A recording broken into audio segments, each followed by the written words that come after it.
ଭାରତ ସରକାରଙ୍କର ଏକ ଅନନ୍ୟ ପ୍ରୟାସ ପୋଷଣ ମାସ। କିଭଳି ଭାବରେ ଭାରତକୁ କୁପୋଷଣରୁ ମୁକ୍ତି ଦିଆଯାଇପାରିବ। ଭାରତର ଯେଉଁ 33 ଲକ୍ଷ ଶିଶୁ ଏ କୁପୋଷଣର ଶିକାର ହେଉଛନ୍ତି, ସେଥିରୁ ସେମାନଙ୍କୁ ମୁକ୍ତ କରିବା ପାଇଁ, ଏକ ସୁସ୍ଥ ସମାଜ ଗଠନ ପାଇଁ, ଦୀର୍ଘ ଓ ନିରାମୟ ଜୀବନଯାପନ କରିବା ପାଇଁ ଯେ ଆମର ଯେଉଁ ବିଶେଷ ପ୍ରୟାସ ରହିଛି, ସେ ବିଶେଷ ପ୍ରୟାସରେ ଆମେ ଆଜି ଖାଦ୍ୟ ବିଶେଷଜ୍ଞ ଲିପ୍ସା ମହାପାତ୍ରଙ୍କ ସହିତ କଥା ହେବା। ସେ ରୋଗ ପ୍ରତିରୋଧକ ଶକ୍ତିକୁ କିଭଳି ଭାବରେ ସାଧାରଣ ଜୀବନଚର୍ଯ୍ୟାରେ ମଧ୍ୟ ବଢ଼ାଯାଇପାରିବ ସେଥିପ୍ରତି ଆଲୋକପାତ କରିବେ। ନମସ୍କାର ମ୍ୟାଡ଼ାମ। ମ୍ୟାଡ଼ାମ, ଏବେ ଆପଣଙ୍କର ପୋଷଣ ସପ୍ତାହ ଚାଲିଛି, ଆଜ୍ଞା କିନ୍ତୁ ଆପଣ କୁପୋଷଣ ସୁପୋଷଣରୁ ତ ଦୂର କରିବା ପାଇଁ ଆପଣଙ୍କର ପ୍ରୟାସ ଅତ୍ୟନ୍ତ ପ୍ରଶଂସନୀୟ, ଆଜ୍ଞା କିନ୍ତୁ ଲୋକମାନଙ୍କ କ୍ଷେତ୍ରରେ ଅନେକ ଅନେକ ରୋଗରେ ସେମାନେ ପୀଡ଼ିତ ହେଉଛନ୍ତି। ସେମାନଙ୍କ ରୋଗ ପ୍ରତିରୋଧକ ଶକ୍ତି କିପରି ବଢ଼ାଯାଇପାରିବ? ଆମେ ପ୍ରାପ୍ତ ଭ୍ରମଣ ଦ୍ୱାରା ଆମର ଅକ୍ସିଜେନ ଲେଭେଲ ବଢିଥାଏ। ଆଉ ଅକ୍ସିଜେନ ଲେଭେଲ ବଢିଲେ ଆମର ଶରୀରରେ ଇନଫେକ୍ସନ ଲେଭେଲ ଟା କମିଥାଏ।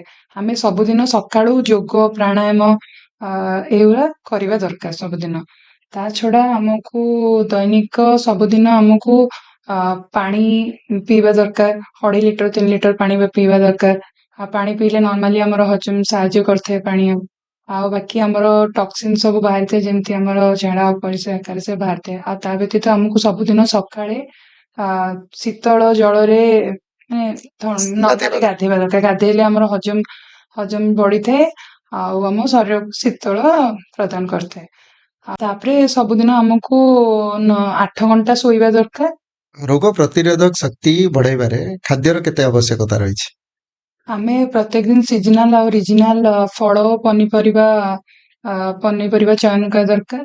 ଆଉ ତା ବ୍ୟତୀତ ଆମେ ବିଭିନ୍ନ ରଙ୍ଗର ସବୁଜ ହେଲା, ନାଲି ହେଲା, ବାଇଗଣୀ ହେଲା, ଯେମିତି ଆମର ଟମାଟୋରେ ଆମର ଲାଇକୋପିନ କମ୍ପାଉଣ୍ଡ ଅଛି, ସେଇଟା ଆମର କ୍ୟାନ୍ସର ଠାରୁ ରକ୍ଷା କରିଥାଏ। ଆଉ ଗାଜର ଯେମିତି ଆମର କମଳା ରଙ୍ଗର, ସେଥିରେ ଆମର ବିଟା କ୍ୟାରୋଟିନ ଆଉ ଭିଟାମିନ ଏ ଥାଏ, ସେଇଟା ଆମର ଦୃଷ୍ଟି ଶକ୍ତି ବଢାଇବାରେ ସାହାଯ୍ୟ କରିଥାଏ। ଆଉ ଶାଗ ଓ ସବୁଜ ପନିପରିବା, ସେଥିରେ ଆମର ପୋଟାସିୟମ ଆଇରନ୍ ଥାଏ, ଯାହାକି ଆମର ହିମୋଗ୍ଲୋବିନ ବଢାଇବାରେ ସାହାଯ୍ୟ କରିଥାଏ। ଆଉ ଲୁଣି ଆଉ ମିଠା ଖାଦ୍ୟଠାରୁ ସର୍ବଦା ଦୂର ରହିବା କଥା।